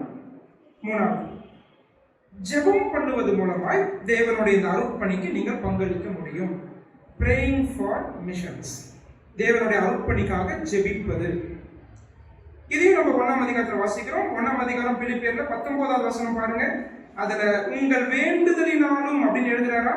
அந்த வசனம் எப்படி ஆரம்பிக்குது பாருங்க. அது உங்கள் வேண்டுதலினாலும். யார் ஜெபம் பண்ணியிருக்கா? பிலிப்பி சபையார். யாருக்கு ஜெபம் பண்ணியிருக்காங்க? அப்போஸ்தலனாகிய பவுலுக்கு. பவுல் அப்போஸ்தலனுக்கு ஜெபம் பண்ணியிருக்காங்க இல்லையா? அப்ப இதுல என்ன கத்துக்கிறோம்? விசுவாசிகளாகிய நாம் குறிப்பிட்ட அருட்பணியாளர்களுக்காக, சுவிசேஷம் அறிவிக்கப்படாத இடங்களுக்காக, குறிப்பிட்ட சில நபர்களுக்காக, குறிப்பிட்ட சில குடும்பங்களுக்காக, அவங்க ரட்சிக்கப்படணும் என்பதற்காக நம்முடைய வாழ்க்கையில குறிப்பிட்ட ஜெபங்கள் அவசியம். சரியா? Specific mission related prayers. I am not talking about other prayers. மற்ற ஜெபங்களை பத்தி நான் பேசல. ஆனா குறிப்பா அவருடைய அருட்பணியோடு தொடர்பு கொண்ட ஜெபங்கள் அது நம்ம வாழ்க்கையில இருக்குதா? பெரம்பலூர்ல ஒரு தம்பி இருக்கிறான். சரியா? இந்த தம்பியுடைய கதை கேட்டீங்கன்னா ரொம்ப சுவாரஸ்யமான கதை. பெரம்பலூர்ல ஒரு தம்பி, அவன் பாத்தீங்கன்னா அவங்க அப்பா அம்மாவுக்கு 4 பசங்க. அந்த 4 பசங்களை இவன் ஒருத்தவன் தான் வந்து உத்தரப்பிரதேசத்துல பிறந்தான். சரியா? அவங்க அப்பா அங்க வேலை செய்ய போகும்போது அவங்க அப்பாவுக்கும் அம்மாவுக்கும் இவன் பிறந்தான். இவனுடைய அண்ணன், அக்கா, தம்பி எல்லாரும் பெரம்பலூர்ல பிறந்தவங்க. இவன் மட்டும் எங்க பிறந்தான்னா உத்தரப்பிரதேசத்துல பிறந்தான். இவனுக்கு பிறந்ததுல இருந்தே ஒரு கேள்வி, நான் மட்டும் எதுக்கு உத்தரப்பிரதேசத்துல பிறந்தேன் அப்படின்ற கேள்வி. இதை வச்சு ஆண்டவர்கிட்ட ஜெபம் பண்ணிக்கிட்டே இருந்தான். இப்ப வயசு 22. சுருக்கமா சொல்லிடுறேன். ஆண்டவர் அவனை உத்தரப்பிரதேசத்துக்கு ஊழியத்தை கூட்டிட்டு போயிட்டாரு. வயசு 22ங்க. அங்க போயிட்டு ஃபருக்காபாத்னு ஒரு மாவட்டத்தை தேர்ந்தெடுத்து இப்ப அங்க சுவிசேஷம் அறிவிச்சிட்டு இருக்கான். பைபிள் காலேஜ்ல 3 வருஷம் படிச்சான். 12th முடிச்சானே இப்ப பைபிள் காலேஜ் ஜாயின் பண்ணான். சரியா? சின்ன வயசுல இருந்து ஒரே ஒரு கேள்விதான், அது சம்பந்தமா ஜெபம் பண்ணிக்கிட்டே இருந்தான். ஆண்டவர் அருமையா வழி நடத்தி எங்க கூட்டு போயிட்டார் தெரியுமா? உத்தரப்பிரதேசத்துக்கு கூட்டிட்டு போயிட்டார். போன வருஷம் அவனுக்கு கமெண்டேஷன் பண்ணாங்க நம்ம ஞானவேல் அங்கிளுடைய சபையில் பெரம்பலூர்ல. பிரியமானவர்களே, நான் இப்படி சொல்லுவேன், ஒரு இடத்துக்கு நீங்க காலால போய் சுவிசேஷம் அறிவிக்கிறதுக்கு முன்னாடி உங்களுடைய முழங்காலால போகணும்னு சொல்லுவேன். கவனிச்சீங்கன்னா, முழங்காலால அந்த இடத்துக்கு போக முடியுமா? முடியாதா? கண்டிப்பா முடியும். அது எல்லாராலையும் முடியும். குறிப்பிட்ட எந்த மாவட்டத்துக்காக ஜெபம் பண்ணிட்டு இருக்கீங்க? இப்ப குறிப்பா ஒரு பிரேயர் பாயிண்ட் சொல்லட்டுமா? இப்ப போய் வட இந்தியாவில சுவிசேஷம் அறிவிக்கப்படாத இடங்களுக்கு அங்க போய் நம்ம சுவிசேஷம் அறிவிக்கிறோம், அது ஒரு பக்கம். ஆனா அந்த மக்களை கர்த்தர் இங்க கொண்டு வராரா இல்லையா? என்னை விட நீங்க அதிகமா அவங்களை பார்த்திருப்பீங்க. அது உங்க ஏரியாவில் நிறைய இல்லையா? இந்த இடத்துல நிறைய மக்கள். நீங்க ஏன் ஜெபம் பண்ணக்கூடாது? நம்ம தமிழர்களா இங்க கூடி ஆராதிக்கிறோமே, இதே போல இந்தி மக்கள் மத்தியில் ஒரு சபை உருவாகணும்னு ஏன் ஜெபம் பண்ணக்கூடாது?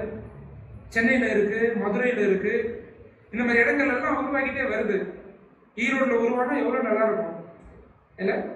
அப்ப குறிப்பிட்ட இந்த மாதிரி விஷயம் அண்டர்ஸ்டாண்ட் தி டிரான்சிஷன்ஸ் இல்லையா? இதான மாற்றம் கர்த்தர் கொண்டு வராருல்ல. அப்ப நம்ம கண்கள் திறக்கப்படணும்ல, அதை பார்க்கணும்ல. நான் சேலஞ்ச் பண்ணி சொல்றேன், இன்னும் 5 வருஷத்துல இதை நம்ம டார்கெட்டா வச்சோம்னா தமிழ்நாடு ஃபுல்லா எல்லா மாவட்டங்களும், ஒவ்வொரு மாவட்டத்துல ஹிந்தி பேசுற மக்கள் மத்தியில நம்முடைய சகோதர சபை நிச்சயமா ஸ்தாபிக்கப்படும். இங்க அந்த மக்களை சந்திக்கிறது ரொம்ப ஈஸி, அவங்க எதிர்க்கலாம் மாட்டாங்க. சுவிசேஷத்தை அறிவிச்சு பாருங்க, ரட்சிக்கப்படுறாங்களா இல்லையான்னு பாருங்க. அங்க போனா அது ரொம்ப கடினம். சரியா? ஆனா இங்க அவ்வளவு கடினம் கிடையாது அவங்கள ரீச் அவுட் பண்றது.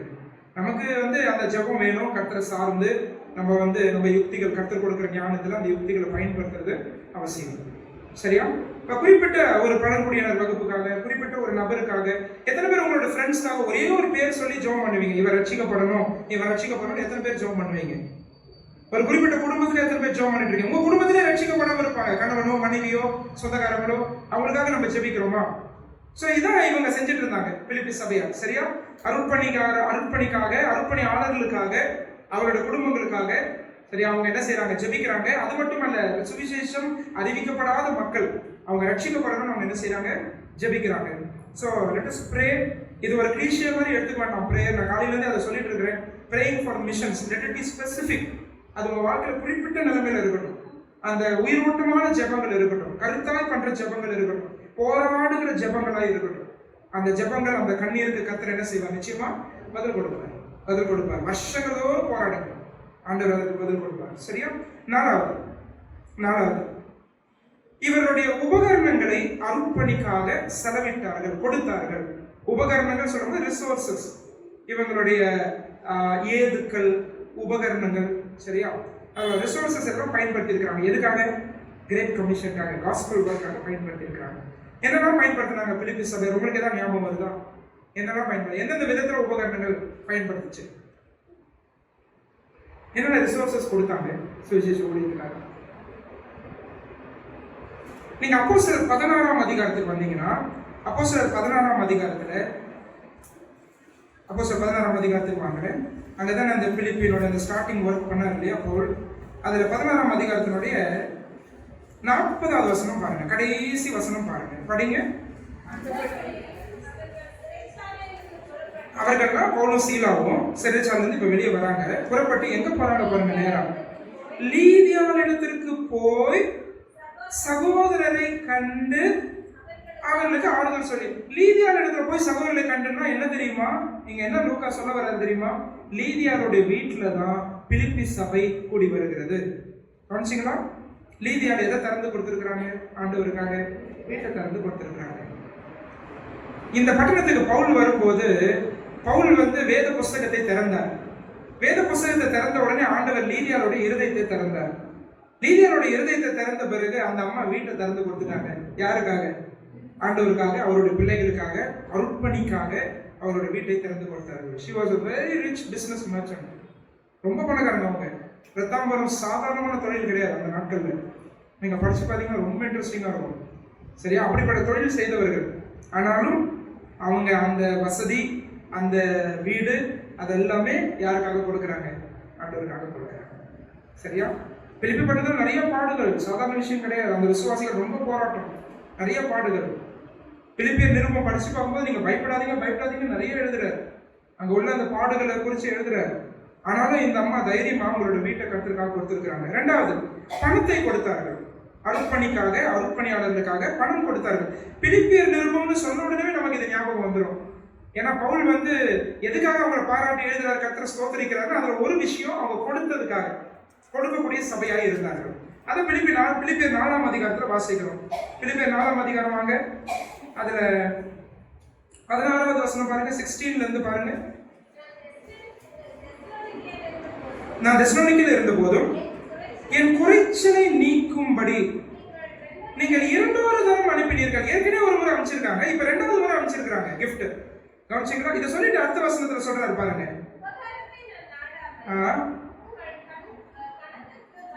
பலன் பெருகும்படியே நாடுகிறேன், எல்லாம் எனக்கு கிடைத்தது பிறகு. ஓகே, அதுக்குள்ள நம்ம போக வேண்டாம். ஓகே, இன்னொரு இடத்துல ஏதோ சொல்லுவாரு. சரியா? 15 பாருங்க.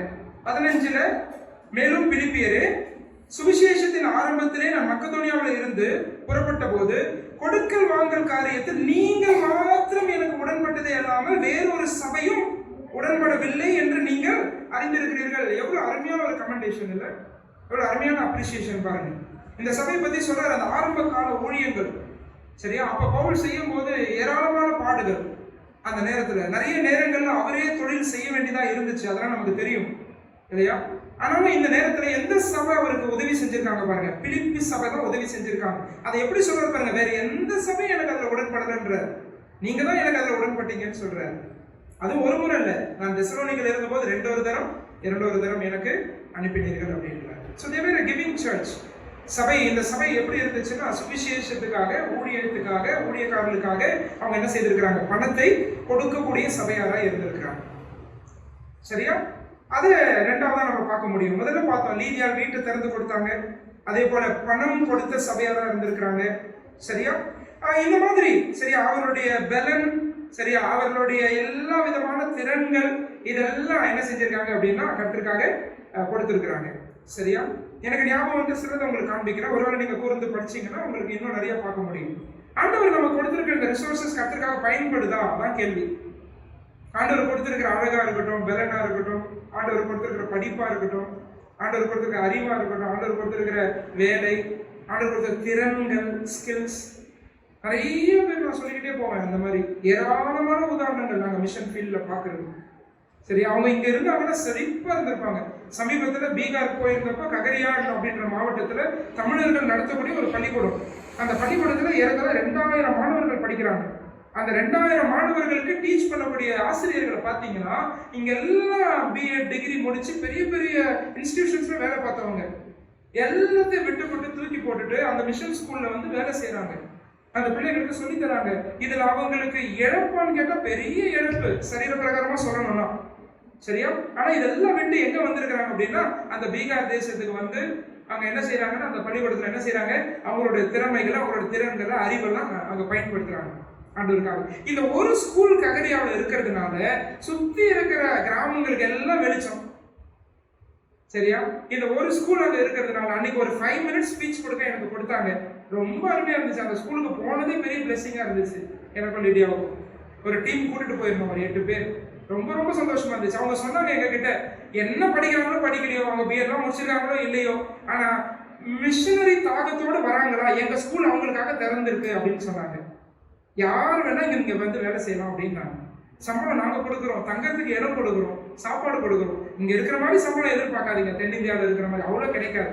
ஆனா நீங்க வாங்க, உங்க நிமித்தம் நீங்க இங்க இந்த ஸ்கூல்ல மையமா வச்சுட்டு சுவிசேஷ ஊழியத்தை செய்யுங்கன்னு சொன்னாங்க. இந்த மாதிரி ஏராளமான எக்ஸாம்பிள்ஸ் நான் கொடுக்க முடியும். இப்ப என்ன செய்யறாங்க இவங்க எல்லாம், இவங்க வாழ்க்கையில அந்த நோக்கத்தை புரிஞ்சுக்கிட்டு அவங்களுடைய திறமைகள், அவங்களுடைய திறன்கள், அவங்களுடைய எல்லா அறிவு, படிப்பு எல்லாம் யாருக்காக பயன்படணும்னு நினைக்கிறாங்க, கர்த்தருக்காக பயன்படணும்னு நினைக்கிறாங்க. உங்களுக்கு அந்த பாரம் உண்டா? உங்களுடைய ரிசோர்சஸ் நீங்க நிறைய கொடுத்துட்டு இருப்பீங்க ஊழியத்துக்காக. என்னென்ன நம்ம செய்யறோன்றதை சிந்திச்சு பாருங்க. ஆண்டவர் வந்து ரொம்ப அழகா ஒரு இடத்துல சொல்லி கொடுத்தாரு. ஒரு உவமையை சொல்லிட்டு அதுல இருந்து ஒரு கருத்து சொல்லி தர்றாரு. லூக்கா 16ஆம் அதிகாரத்துக்கு வாங்கல, ஒரு கதை சொல்றாரு. அந்த கதை சொல்லிட்ட பிறகு ஒரு கருத்து டிரைவ் பண்றாரு, அதுல இருந்து ஒரு சத்தியத்தை கொண்டு வர்றாரு. லூக்கா 16ஆம் அதிகாரத்துல பாருங்க, அதுல 9வது வசனம் பாருங்க. 1ல இருந்து 8 வரைக்கும் கதை சொல்லிட்டாரு. சரியா? அந்த கதை சொல்லிட்டு இப்ப பாடத்தை சொல்லித்தரார். 9வது வசனத்துல என்ன பாடம் சொல்லித்தரார் பாருங்க. நான் உங்களுக்கு சொல்லுகிறேன், நீங்கள் வாழும் போது உங்களை நித்தியமான வீடுகளில் ஏற்றுக்கொள்வார் உண்டாகும்படி, அடுத்தது பாருங்க, அநீதியான உலக பொருளால் உங்களுக்கு சிநேகிதரை சம்பாதிங்க. எங்க சிநேகிதரை சம்பாதிக்க சொல்லி சொல்றாரு? எங்கங்க? பரலோகத்துலங்க. அதனாலதான் எழுதுறாரு, உங்களை நித்தியமான வீடுகளை ஏற்றுக்கொள்வார் உண்டாகும்படி. சரி, நீங்க சில சிநேகிதரை பரலோகத்துல சம்பாதிக்கணும்னா நீங்க என்ன பண்ணணும்? இங்க உங்களுடைய ரிசோர்சஸ் எல்லாம் ஆண்டவருக்காக என்ன பண்ணணும்? பயன்படுத்தணும். ஒருவேளை நீங்க பரலோகத்துக்கு வரும்போது உங்களை பார்த்து ஒருத்தர் சொல்றாரு, பிரதர், அன்னைக்கு நீங்க வந்தீங்களே, இந்த ஊழியத்துக்கு நீங்க செலவு பண்ணீங்களே, இந்த ஊழியம் நடந்துச்சு, அதனாலதான் நான் இங்க நிக்கிறேன் அப்படின்னு சொன்னா எப்படி இருக்கும்? கவனிச்சீங்களா? அதான் இங்க ஆண்டவர் சொல்லித்தர. அநீதியான உலக பொருள் சொல்றது, இந்த உலகமே அநீதியான உலகம் தான். அதுல உங்களுக்கு கிடைக்கக்கூடிய எந்த பொருளா இருக்கட்டும், அந்த பொருள்ன்ற இடத்துல எல்லாத்தையும் போட்டு பாருங்க. உங்களுடைய பலனை போட்டு பாருங்க, உங்களுடைய அறிவை போட்டு பாருங்க. அந்த பொருள்ன்ற இடத்துல உங்களுடைய சம்பத்து, உங்களுடைய நேரம், உங்களுடைய தாளந்துகள் எல்லாத்தையும் போட்டு பாருங்க. அது அத்தனையும் எதுக்காக பயன்படுத்த சொல்றாரு?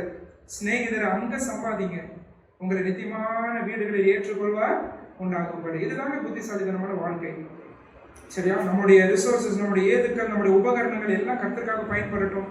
வீடு இருக்கா, ரொம்ப சந்தோஷம், அது கர்த்தருக்காக பயன்படட்டும். வாகனம் இருக்கா, கர்த்தரோட ஊழியங்களுக்காக பயன்படட்டும். நமக்கு இருக்கிற அறிவு கர்த்தருக்காக பயன்படட்டும். அதற்காக உங்களை ஒப்பு கொடுங்க. அவ்வளவுதான். இதுதான் நீங்க பெரிய அந்த கிரேட் கமிஷனுக்கு கான்ட்ரிபியூட் பண்றதா அர்த்தம். சரியா? ஓகே, அடுத்தது நான் 4 விஷயங்கள் சொல்லியிருக்கேன் இல்லையா? அஞ்சாவது வேலையோடு கூட ஊழியம் செய்யுது. பைவொகேஷனல் மினிஸ்ட்ரி அப்படின்னு சொல்லுவோம். Bivocational ministry, serving the Lord along with your jobs. உங்களுடைய செகுலர் ஜாப்ஸோட கூட வேலை. சரியா? அந்த வேலையே அதுக்கு தான் கொடுத்துருக்கிறார். அந்த சிந்தையோடு கூட செயல்படுறது. சரியா? நம்ம பிலிப்பியர் நிருபத்துல இதுக்கு உதாரணம் பாக்குறோமா இல்லையா? ஏற்கனவே ஒரு அம்மாவை பத்தி படிச்சோம், வீட்டை திறந்து கொடுத்தாங்க. நம்ம யாரு? லீதியா. லீதியா வேலையோட கூட தானே செஞ்சாங்க இல்லையா? ஏற்கனவே தொழில் செஞ்சுட்டு இருக்கிறாங்க. அதுல எவ்வளவு பெரிய கான்ட்ரிபியூஷன் பாருங்க. சபையார் கூடி வர்றதுக்கு வீட்டை திறந்து கொடுக்குறாங்க. அவங்களும் ரொம்ப மெச்சூரான விசுவாசியா இருந்திருக்கிறாங்க. சரியா? அடுத்தது ஜெயிலர், அந்த சிறைச்சாலைக்காரன், அவர் வந்து ஒரு கவர்மெண்ட் அபிஷியல் இல்லையா? ஒரு அரசாங்க உத்தியோகம். அந்த அரசாங்க உத்தியோகத்துல இருக்கிறாரு. ஆனா அவரும் பிலிப்பி சபையில வந்து ஆக்டிவா தேவனுடைய அருட்பணிக்காக பங்களிக்கிற ஒரு விசுவாசியா இருக்கிறாரு. இது மட்டும் இல்ல, உங்களுக்கு கொஞ்சம் மறைஞ்சிருக்கிற விஷயங்களை காட்டி கொடுக்குறேன். அப்போஸ்தலர் 16க்கு வாங்க. அப்போஸ்தலர் 16ல பிலிப்பி பட்டணத்துல போய் இவங்க ஊழியெல்லாம் செஞ்சுட்டு அதுக்கு பிறகு 17ஆம் அதிகாரத்துக்கு வரும்போது, இதை நான் பசங்க நேரா காண்பிக்க முடியாது, ஆனா நான் எப்படி காண்பிக்கிறேன். லூக்கா 16ஆம் அதிகாரத்துல பிலிப்பி பட்டணத்துக்கு போகும்போது 4 பேர் போயிருக்கிறாங்க. நல்லா கவனிங்க. சரி, இந்த ஊழிய பயணத்தை ஆரம்பிக்கும் போது பவுல், சீலா அவங்க ஃபர்ஸ்ட் ஆரம்பிச்சாங்க. இடையில 16ஆம் அதிகாரம் ஆரம்பத்தில் தீமோத்தேயு ஜாயின் பண்றாரு. தீமோத்தேயு அடுத்தது 10வது வசனம் வரும்போது லூக்கா ஜாயின் பண்றாரு. சரியா? இப்ப எத்தனை பேர் ஆயிட்டாங்க? 4 பேர் ஆயிட்டாங்க. 4 பேர் பிலிப்பி பட்டணத்துக்கு போயிருக்காங்க, ஊழியம் செஞ்சிருக்காங்க, சபை ஸ்தாபிச்சுட்டாங்க. இப்ப அங்க இருந்து தெசலோனிக்கே பட்டணத்துக்கு வராங்க. 17ஆம் அதிகாரத்துல வரும்போது நாங்கள் நாங்கள் நாங்கள்னு சொல்லிட்டு வந்த லூக்கா இப்ப 17வது வசனத்தை எப்படி ஆரம்பிக்கிறார் பாருங்க. என்னங்க ஆரம்பிக்கிறாரு? அவர்கள்னா யாரு இல்லை இங்க? அவர்கள்னா அந்த கூட்டத்துல யாருங்க இல்ல? லூக்கா இல்ல. லூக்கா அங்க இருந்தாரு பிலிப்பி பட்டணத்துல. அதை முடிச்சுட்டு எங்க வந்திருக்கணும்? 4 பேரும் தெசலோனிக்கே எங்க வந்திருக்கணும். ஒருத்தர் மிஸ்ஸிங். அவரு யார்? அவரு லூக்கா. எங்க இருந்துட்டாரு? எங்க இருந்துட்டாருங்க? பிலிப்பில இருந்துட்டாரு. ஏன் பிலிப்பில விடப்பட்டார் லூக்கா? புதுசா ஸ்தாபிக்கப்பட்ட சபையை ஸ்திரப்படுத்துறதுக்கு பவுல் பார்த்தாரு. யார் சரியான நபர்னு பார்த்தாரு. யாரை விட்டாரு? யாரை விட்டாரு? வெறும் லூக்கான்னு சொல்லாதீங்க, அவருடைய டெசிக்னேஷன் போட்டு சொல்லுங்க. இங்க மட்டும் எல்லாம் சொல்றோம்ல, என்ன என்ன டெசிக்னேஷன் போட்டு சொல்லுவீங்க? டாக்டர் லூக்கா தான் கரெக்ட் இல்லையா? யாரை விட்டுருக்கிறாரு? யாரை விட்டுருக்கிறாரு? மருத்துவர் லூக்கா விட்டு. ஏங்க இவருக்கு வேற வேலை குழப்பு கிடையாதா? ஒரு டாக்டர் பிஸியா இருக்க மாட்டாரா? எவ்வளவு பேஷன்ஸ் இருப்பாங்க, எதை போய் கவனிக்கணும். ஏங்க இவர் வாழ்க்கையை இதுக்கு இன்வெஸ்ட் பண்றாரு? இங்க வந்து என்ன வேலை செஞ்சுட்டு இருக்கிறாரு பிலிப்பி பட்டணத்துல? யோசிச்சிருக்கீங்களா பைபிள் படிக்கிறப்போ? இந்த மருத்துவருக்கு ஒரு விஷயம் புரிஞ்சுக்கிட்டாரு வாழ்க்கையில. டாக்டர் உத்தியோகம் எனக்கு கொடுத்ததே எதுக்காக? எதுக்காக? ஆண்டவருக்காக அர்ப்பணிக்கிறதுக்காக தான், ஆண்டவருடைய வேலையை செய்யறதுக்காக தான் அப்படின்றத புரிஞ்சுக்கிட்டாரு. This is proper understanding. நீங்க இந்த மாதிரி எத்தனையோ பேர் எடுத்துக்கோங்க. 2 அதிகாரம் தள்ளி 18ஆம் அதிகாரத்துக்கு வரும்போது ஒரு குடும்பம் வராங்க. ரோம்ல இருந்து வராங்க. அந்த குடும்பம் கணவன் மனைவி. யார் அவங்க? கொரிந்து பட்டணத்துக்கு வராங்க. ஆக்கிலா பிரிஸ்கில்லா இல்லையா? நம்ம மறக்க முடியாத ஒரு தம்பதியினர். அவங்க வராங்க. இங்க நான் சொல்லட்டுமா, அவங்க ரோமாபுரியில இருந்து கொரிந்து பட்டணத்துக்கு வந்ததுக்கு தொழிலுக்காக தான். ரோமாபுரி விட்டு கொரிந்துக்கு வந்தது தொழிலுக்காக தான். ஆனா 1.5 வருஷம் பவுலோட தங்கினாங்க. இந்த 1.5 வருஷத்துக்கு பிறகு கொரிந்து விட்டு எபேசு பட்டணத்துக்கு போறாங்க. இதை மனசுல வச்சு பின்னாடி படிச்சு பாருங்க. கொரிந்து பட்டணத்தை விட்டு எபேசு பட்டணத்துக்கு போகும்போது மிஷினரிகளா போறாங்க. அதுக்கு பிறகு வேலை செஞ்சாங்களான்னு கேட்டா வேலை செஞ்சாங்க. கூடாத தொழில் செஞ்சாங்க. அவங்க ஏற்கனவே கூடாத தொழில் தானே செஞ்சுட்டு இருந்தாங்க, அதை தொடர்ந்து செய்யறாங்க. ஆனா அப்பைக்கு இப்பைக்கு என்ன வித்தியாசம் தெரியுமா? அப்பைக்கு இப்பைக்கு என்ன வித்தியாசம் தெரியுமா? இவங்க எபேசு பட்டணத்துக்கு போறாங்க, ஒரு சபையை ஸ்தாபிச்சுட்டாங்க. எபேசு சபை யார் ஸ்தாபிச்சதுன்னு நினைக்கிறீங்க? படிச்சிருக்கீங்களா பைபிள்ல? யார் சபை? பவுல் ஸ்தாபிச்சது கிடையாது. எபேசு சபை பவுல் ஸ்தாபிச்சது கிடையாது. நீங்க அப்போஸ்தலர் 18ஆம் அதிகாரத்தை நல்லா கேர்ஃபுல்லா படிச்சு பாருங்க. எபேசுக்கு போறாங்க இந்த ஃபேமிலி. அங்க என்ன ஸ்தாபிச்சுட்டாங்க? ஒரு சபையை ஸ்தாபிச்சுட்டாங்க. அங்க இருந்து ரோமுக்கு போறாங்க. ரோம்ல என்ன பண்ணிட்டாங்க தெரியுமா? அங்க ஒரு சபை ஸ்தாபிச்சுட்டாங்க. ரோமர் எழுதும்போது எழுதுறாரு, ஆக்கிலா பிரிஸ்கில்லா வீட்டுல கூடி வர சபையை நான் கேட்டேன்னு சொன்னேன்னு எழுதுறாரு பவுல். கவனிச்சீங்களா? இவங்க எங்க போனாலும் என்ன ஸ்தாபிக்கப்படுது? சபை. ஆனா தொழில் செய்யறாங்களா? தொழில் செய்யறாங்க. கூடாத தொழில் செய்யறாங்களா? செய்யறாங்க. தொழில் செய்யறாங்க. ஆனா அவங்களுடைய சிந்தையெல்லாம் எதுல இருந்துச்சு தெரியுமா? எதுல இருந்துச்சு தெரியுமா? ஆண்டவருடைய அருட்பணியில இருந்துச்சு. பிரியமானவர்களே, இந்த அழைப்பை புரிஞ்சுக்கிட்ட சில விஷயங்கள் உங்க கவனத்துக்கு கொண்டு வரேன். இது வெறும் பிலிப்பி பட்டணத்தோடு சம்பந்தப்பட்ட விஷயம். நீங்க இந்த மாதிரி எந்த நிருபத்தை படிச்சாலும் சரி புதிய ஏற்பாட்டுல இதை எடுத்து எடுத்து முத்துக்கள் மாதிரி போட முடியும் நம்மளால. அவங்க எல்லாருமே அவங்க வாழ்க்கையை எதுக்கு தெரியுமா கொடுத்திருக்கிறாங்க? தேவனுடைய அந்த அருட்பணிக்காக நானும் பங்களிப்பேன் என்று சொல்லி அவர்களால இயன்ற மட்டும் அவங்களுக்கு கர்த்தர் கொடுத்த அந்த அழைப்புல உண்மை உள்ளவர்களாக இருந்திருக்கிறாங்க. இப்ப நம்ம பார்த்துட்டு இருக்கிறது வேலையோட கூட ஊழியம் செய்கிற விஷயம். மருத்துவர் லூக்கா, அந்த லீதியால் இல்லையா, சிறைச்சாலைக்காரன், ஆக்கிலோபஸ்லாம் வெளியில இருந்து காமிக்கிறேன். அவங்களுக்கும் பிலிப்பி பட்டணத்துக்கும் சம்பந்தம் இல்லை. ஆனா கொருந்து பட்டணத்திலும், அப்புறம் எபேசு, அப்புறம் ரோமாபுரி, இங்கெல்லாம் சபைகளை ஸ்தாபிச்சவங்க யாருன்னு கேட்டா தொழில் செய்யற ஒரு குடும்பம். நாங்க உத்தரப்பிரதேசத்துல கனூஜ்னு ஒரு மாவட்டத்துக்கு போயிருந்தோம். கனூஜ்னு ஒரு மாவட்டத்துல ஒரு டென்டல் டாக்டர், சரி மருத்துவர்லாம் சொல்றதுனால இதை சொல்லி ஆகணும். அங்க ஒரு டென்டல் டாக்டர், அந்த டென்டல் டாக்டர் அங்க டென்டிஸ்டா வந்து 5 இடத்துல இப்ப சபை கூடி வருது. அவர் மருத்துவ உதவிகள் செய்ய தான் கிராமத்துக்கு போவாரு. ஆனா அந்த கிராமத்துக்கு போகும்போதெல்லாம் குறைவான காசை வாங்கிட்டு அவர் என்ன செய்வாருன்னா மருத்துவ டென்டிஸ்ட் ரொம்ப தேவை. ஏன்னா எல்லா வாயும் பார்த்துருப்பீங்க நார்த் இந்தியாவில், சரியா? பார்க்கவே முடியாது, பார்க்கவே சகிக்காது, அப்படி இருக்கும், சரியா? அங்க நிறைய டென்டல் டாக்டர்ஸ் தேவை.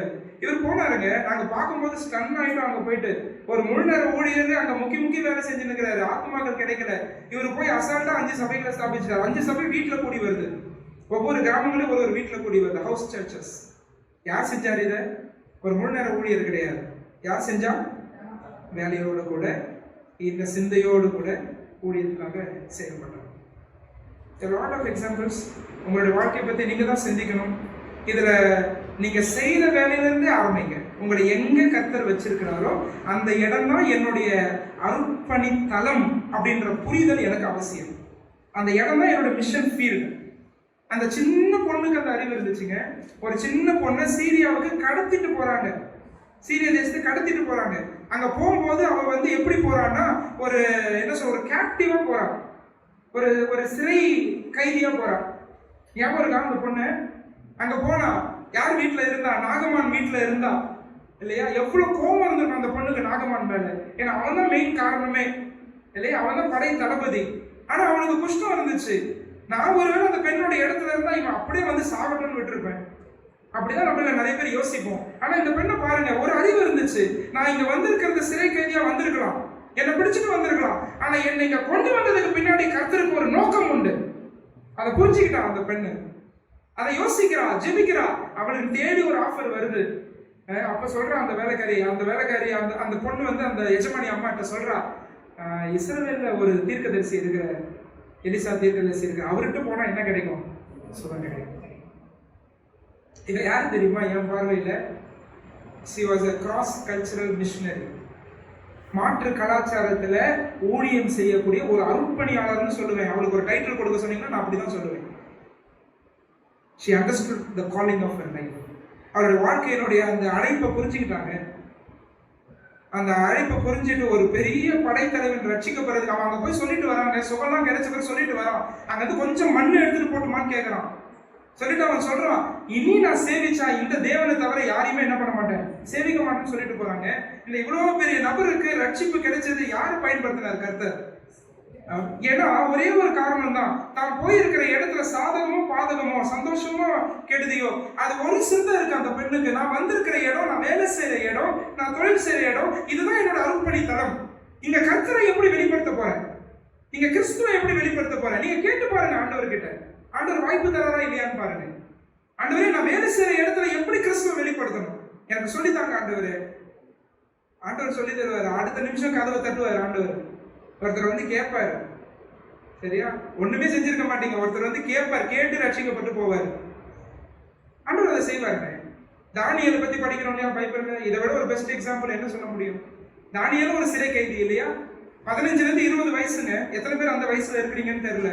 பிட்வீன் 15 and 20, 15 ல இருந்து 20 வயசுக்குள்ள அவனை கொண்டு போகும்போது அவனுக்கு ஒரு அறிவு இருக்கு. என்ன அறிவுனா, என்ன பாபிலோன் தேசத்துக்கு கொண்டு வந்திருக்கலாம். என்னோட பெற்றோரை விட்டு என்ன துரத்தி என்ன வந்து என்ன பண்ணிட்டாங்க, இனி என் பெற்றோரை பார்க்க முடியல, ஆவிக்குரிய நண்பர்கள் இல்ல, தேவாலயம் இல்ல, ஸ்பிரிச்சுவலான என்விரான்மெண்ட் இல்ல, ஆவிக்குரிய சூழல் இல்ல, இது எல்லாத்தையும் விட்டு என்ன பிரிச்சுட்டாங்க. ஆனாலும் கர்த்தர் என்னை இங்க கொண்டு வந்ததற்கு ஒரு நோக்கம் உண்டு. அதை நல்லா புரிஞ்சுக்கிட்டார் தானியேல். அதனாலதான் ஆண்டவருக்காக அங்க நின்னாரு. சரியா? அதை நீங்க படிச்சுக்கிட்டே வந்தீங்கன்னா 1ஆம் அதிகாரத்துல இருந்து 4ஆம் அதிகாரம் வரும்போது நேபுகாத்நேச்சாரே ரட்சிக்கப்பட்டுறாருங்க. படிச்சு பாருங்க 4ஆம் அதிகாரம். நேபுகாத்நேச்சார் எழுதுறாரு, இவர் தான் ராஜாதி ராஜான்னு எழுதுறாரு. இவர் தான் கர்த்தாதி கர்த்தர். யாருங்க இவன்? இப்ப உலகமே பார்த்து அவனை பார்த்து நடுங்குச்சுங்க. 3ஆம் அதிகாரத்துல அந்த பெரிய சிலையை நிறுத்தணும். இதை வணங்காதவங்களை தூக்கி என்ன பண்ணுவேன் நானு, அந்த அக்கினி ஜுவாலையில போடுவேன்னு சொன்னான். அத்தனை நாட்டுல இருக்கக்கூடிய மக்களும் வந்தாங்க, அத்தனை நாடுகளுடைய மக்களும் வந்தாங்க. இவனுக்கு பயந்து எல்லாம் அந்த ஸ்டாச்சுவை வணங்கினாங்க. சரியா? கர்த்தருக்காக 4 பேர் நின்னாங்க. ஆண்டவருக்கு நன்றி சொல்லணும். 4 பேராவது நின்னாங்களேன்னு நன்றி சொல்லணும். நம்ம பிள்ளைகள்லாம் வெளிநாட்டுக்கு போறாங்க. நான் சொல்றேன், உண்மையை சொல்றேன். நான் சில நாடுகளுக்கு பயணிக்கிறதுனால சொல்றேன். அங்க இருக்கிற நம்முடைய பிள்ளைகள் சகோதர சபைகளை கூட தேடி போகாத பிள்ளைகள் எத்தனையோ பேர் உண்டு. போற ஐடென்டிட்டியே காமிச்சிக்க மாட்டாங்க, அந்த அடையாளத்தை வெளிப்படுத்திக்க மாட்டாங்க. இருக்கிற இடத்துல அப்படியே இருப்பாங்க, இல்லைன்னா வேற எங்கெல்லாம் போயிட்டு இருப்பாங்க. ஏன்னா போர் அடிச்சிருச்சு. அவங்களோட அடையாளத்தை காமிச்சிக்க மாட்டாங்க. எத்தனையோ பேர் என்கிட்ட சொல்லி வேதனைப்பட்டிருக்கிறாங்க. ஆனா இவங்க பாருங்க, போற இடத்துல அவங்க அடையாளத்தை என்ன செய்யல, மறக்கவே இல்லை, அதை வெளிப்படுத்த வெக்கப்படவே இல்லை. அவங்க ஸ்ட்ராங்கா கர்த்தருக்காக நின்னாங்க. மீதியை கர்த்தர் பார்த்துக்கிட்டாரு. அது ஒண்ணுதாங்க நமக்கு தேவை. சரியா? இவங்க எல்லாம் கிராஸ் கல்ச்சரல் மிஷனரிஸ். ஆண்டவர் கொண்டு போன சூழ்நிலையும் தனக்கு சாதகமா மாத்திக்கிட்டாங்க, கிறிஸ்துவ வெளிப்படுத்தி இருக்கிறாங்க. சரியா? வேலையோட கூட ஊழியம் சேர்த்த பிலிப்பு பட்டணத்துல பாக்குறோம். அடுத்தது இப்ப எத்தனாவது பாயிண்ட் இது? 6வதா? ஓகே, 6வது. அதுல பாத்தீங்கன்னா இதை நீங்க எப்படி போட்டுக்கலாம்? டீச்சிங் தி அசம்பிளி. சரியா? போதிக்கிற ஊழியம், சபைக்கு போதிக்கிற ஊழியம், சபைக்கு போதிக்கிற ஊழியம். மறுபடியும் அந்த எக்ஸாம்பிள் நான் கொண்டு வர விரும்புறேன். ஒண்ணா சொல்றேன். ஒன்னு லூக்கா வந்து அப்போஸ்தலர் 16 17 போகும்போது லூக்கா விடப்பட்டாருன்னு சொன்னேன். எதுக்காக விடப்பட்டாரு? புதுசா ஸ்தாபிக்கப்பட்ட சபையை அவர் என்ன பண்ணணும்? அவர் ஸ்ட்ரென்தன் பண்ணணும். அதுக்காக விடப்பட்ட, நிச்சயமா டீச்சிங் பண்ணியிருப்பாரு அங்க. So Luke was left there to strengthen the new assembly. அடுத்தது தீமோத்தேயை அனுப்புறாரு. தீமோத்தேயை நோட் பண்ணிக்கோங்க. பிலிப்பியர் 2ஆம் அதிகாரம் 23வது வசனத்துல சொல்றாரு. 23வது வசனம் பாருங்க. ஆகையால் என் காரியங்களை என்னபடி நடக்கும் என்று நான் அறிந்தவுடனே அவனை அனுப்பலாம் என்று நினைத்திருக்கிறேன். யார் இவன்? தீமோத்தேயு. நல்லா எழுதி வச்சுக்கோங்க. தீமோத்தேயுவை எங்க அனுப்ப போறேன்னு சொல்றாருன்னா, உங்க சபைக்கு, பிலிப்பி சபைக்கு நான் அனுப்ப போறேன்னு பவுல் இங்க எழுதுறாரு. சரியா? எதுக்காக அப்படின்னா, அங்க போய் அந்த விசுவாசிகளை ஸ்ட்ரென்தன் பண்றது, அவங்களுக்கு போதிக்கிறது. சரியா? அடுத்தது அதே அதிகாரத்துல படிக்கும்போது எப்பப்ராடிட்டஸ் 2ஆம் அதிகாரம் 25வது வசனம் பாருங்க.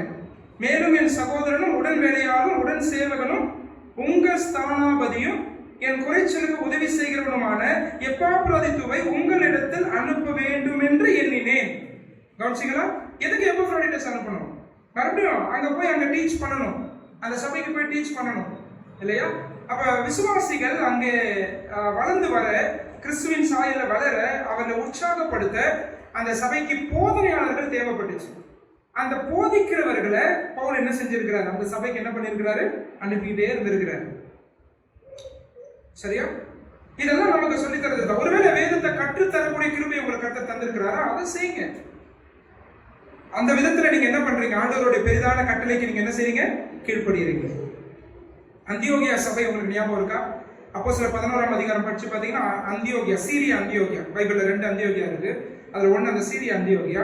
அந்த இடத்துல இப்ப வந்து இவர் போறாரு. அந்த இடத்துல சிலர் வந்து சுவிசேஷம் அறிவிச்சு அந்த சபை ஸ்தாபிக்கப்படுது. பேர் தெரியாத சிலர்.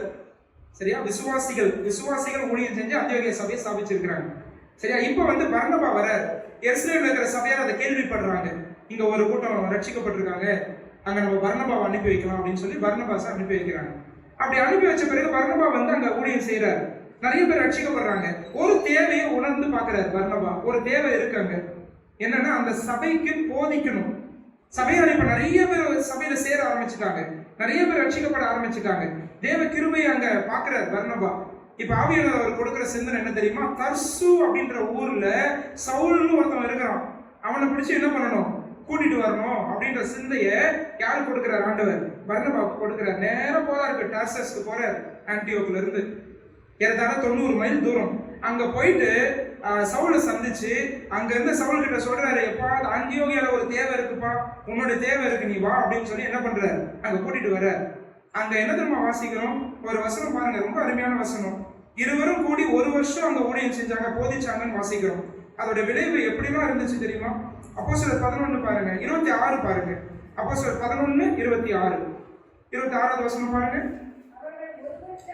அவர்கள் 1 வருஷ காலமாய் சபையோட கூடியிருந்து அநேக ஜனங்களுக்கு என்ன பண்ணாங்களாம்? உபதேசம் பண்ணினார்கள். They were teaching sincerely the assembly. அவங்க உபதேசம் பண்ணினார்கள். என்ன விளைவு? அந்த வசனம் இன்னும் முடியல பாருங்க. ஏதோ ஒரு விளைவை சொல்லிட்டு தான் லூக்கா நிறுத்துறாரு. என்ன விளைவு? What was the result? முதல் அந்தியோகியாவிலே சீஷர்களுக்கு கிறிஸ்தவர்கள் என்கிற பெயர் வழங்கிற்று. என்ன புரிஞ்சுக்கிறோம்? இவங்க உபதேசம் பண்ணதுனால அவங்களுடைய வாழ்க்கைகள் சாட்சியாய் வாழக்கூடிய வாழ்க்கைகளா என்ன செஞ்சிருக்கு? மாறி இருக்கு. அவங்க தங்களையே கிறிஸ்தவர்கள் சொல்லிக்கல, இவங்க வாழ்க்கையை பார்த்து மற்றவங்க இவங்க கிறிஸ்தவர்கள் அப்படின்னு பேர் வச்சாங்க. கவனிச்சிங்களா? புதிய ஏற்பாட்டில் 3 இடத்துல தான் கிறிஸ்தவர்ன்ற பேரே பார்ப்பீங்க. அது இங்க அந்தியோகியால பார்க்கிறோம். அவங்க வாழ்க்கை மாறுறதுக்கு யாருடைய உபதேசம் காரணமா இருந்துச்சு? பவுல் மற்றும் பர்னபா. இவங்க 2 பேரும் சேர்ந்து டீச் பண்றாங்க, விசுவாசிகள் ஸ்திரப்படுறாங்க, வாழ்க்கையை புரிஞ்சுக்கிறாங்க, அவங்க வாழ்க்கை மாறுது இல்லையா? இதுதான் டீச்சிங். சபையில் அந்த மாற்றங்கள் தேவை, அப்படிப்பட்ட உபதேசங்கள் அவசியம். புரியுதா நான் சொல்றது? இந்த மாதிரி ஆம்பிள் எக்ஸாம்பிள்ஸ் புதிய ஏற்பாட்டில் நீங்க அங்கும் இங்குமாக சிதறி கிடக்குது, எவ்வளவோ உதாரணங்கள்.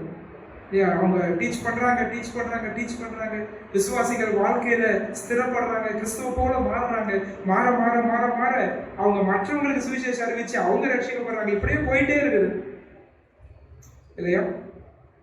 சோ இப்படிப்பட்ட உபதேசிக்கிறதும் நம்ம என்ன செய்யறோம் அப்படின்னு கேட்டா தேவனுடைய அர்ப்பணியில பங்களிக்கிறதா நம்ம புரிஞ்சுக்கிறோம்.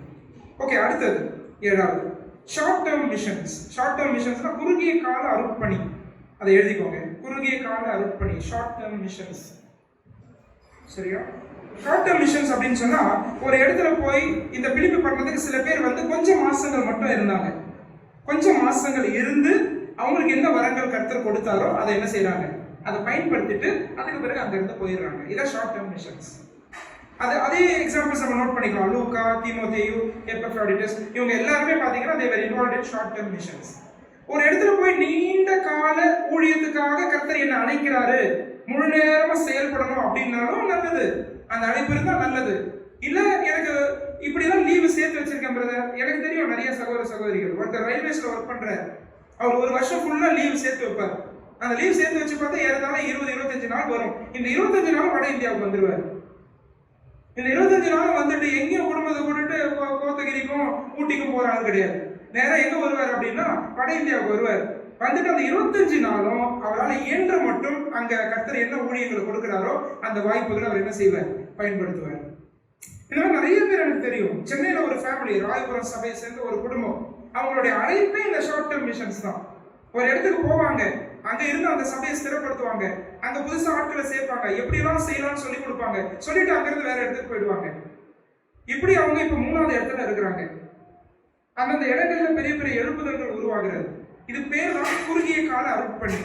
சரி, அந்த குறுகிய கால அர்ப்பணிக்கு ஏராளமான உதாரணங்கள் இருக்கு பைபிள்ல. சரியா? இந்த பிரின்சிபல்ஸை பார்க்க தான் நம்ம கண்கள் திறக்கணும், அவ்வளவுதான். நிறைய உதாரணங்கள் இது போல இருக்கு. ஒரே விதத்துல மட்டும் ஊழியத்தை பார்க்காதீங்க, போய் கைப்பிரதி கொடுக்கறது மட்டும்தான் ஊழியம் அப்படின்னு நினைக்காதீங்க. சரியா? உங்களுடைய வாழ்க்கையே ஊழியம் தான். இப்ப எவ்வளவு விஷயங்கள் பார்த்துட்டு இருக்கிறோம் பாருங்க. இந்த மாதிரி ஷார்ட் டேர்ம் மிஷன்ஸ்ல நம்மளை ஈடுபடுத்த முடியுமா? முடியாதா? நிச்சயமா முடியும். சரி, ஆண்டவர் கொடுக்கிற லீவு நாட்கள், ஆண்டவர் கொடுக்கிற நேரங்கள், அது எல்லாமே கர்த்தருக்காக பயன்படுத்த முடியும். ஓகே, கடைசியா ஒண்ணே ஒன்று நான் சொல்லி முடிச்சிடுறேன்.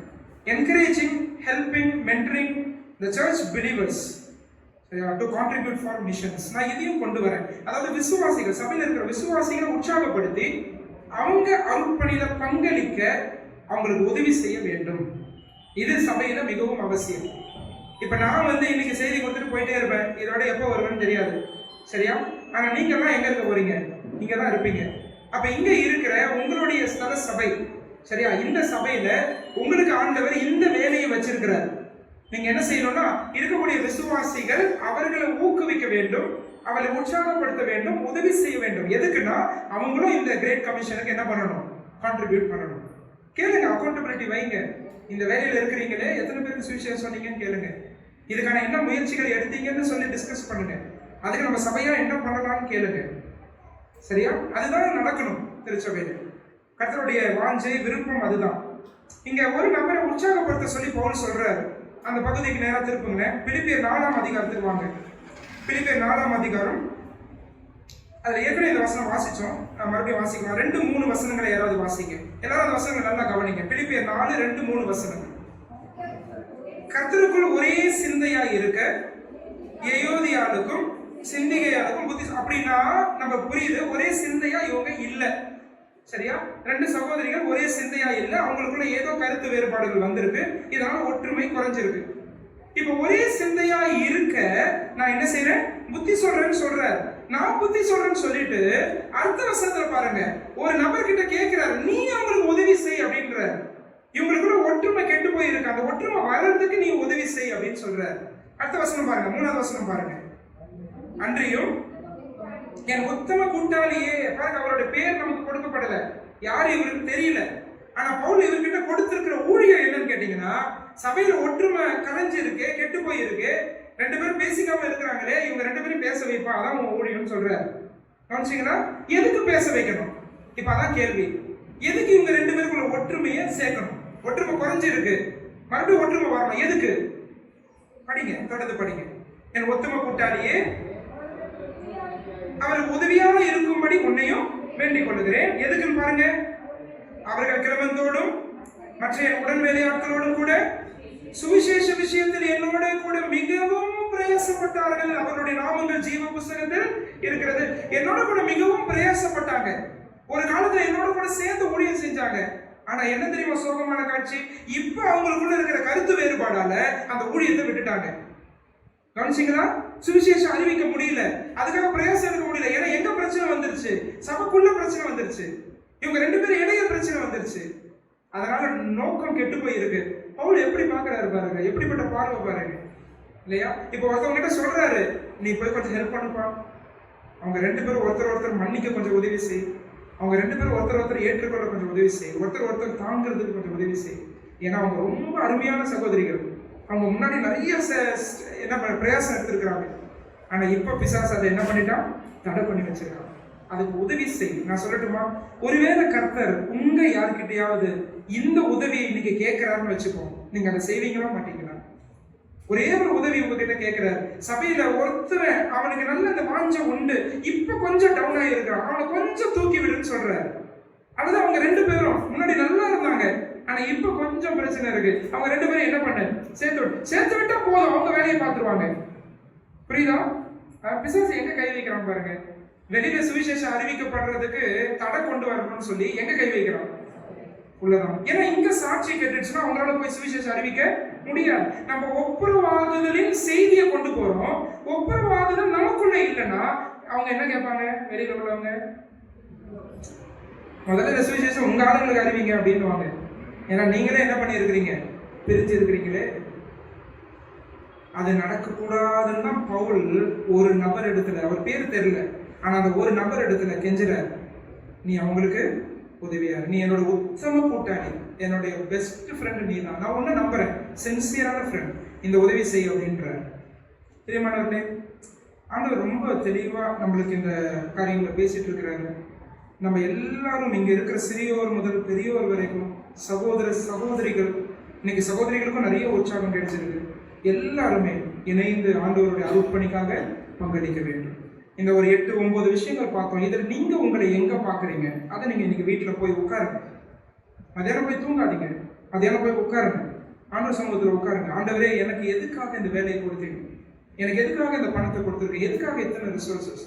நான் இந்த நோக்கத்தை புரிஞ்சுக்காம வாழ்ந்துட்டு இருக்கிறேன். ஆண்டவரே, எனக்கு இதுக்கு நீங்க உதவி செய்யுங்க. ஆண்டவர்கிட்ட கேளுங்க, ஆண்டவர் நிச்சயமா உதவி செய்வார், அந்த நோக்கத்தை புரிய வைப்பார். சரியா? இதுல ஏதோ ஒரு விதத்துல நம்ம கர்த்தருக்காக என்ன பண்ண முடியும்? நம்ம செயல்பட முடியும். உங்களுடைய வாழ்க்கை சாட்சியின் மூலமாய், நீங்க சுவிசேஷத்தை அறிவிக்கிறது மூலமாய், ஜெபிக்கிறது மூலமாய், உங்களுடைய உபகரணங்களை கர்த்தருக்காக பயன்படுத்துவது மூலமாய், வேலையோடு கூட ஊழியம் செய்வது மூலமாய், போதிக்கிறது மூலமாய், குறுகிய கால அருட்பணியில் ஈடுபடுவது மூலமாய், மற்றவர்களை உற்சாகப்படுத்தி தூக்கி விடுவது மூலமாய் நீங்க அருட்பணியில பங்களிக்க முடியும். அந்த சிந்தையோடு நாம் செயல்பட ஆண்டவர் நமக்கு உதவி செய்யட்டும். கண்களை மூடுவோம், நம்மை ஒப்புக்கொள்வோம். ரிஃப்ளெக்ட் பண்ணி பாருங்க, இன்னைக்கு படிச்சது ஆண்டவர் உங்களோட என்ன பேசுறாரோ அதுக்கு உங்களை அர்ப்பணிங்க.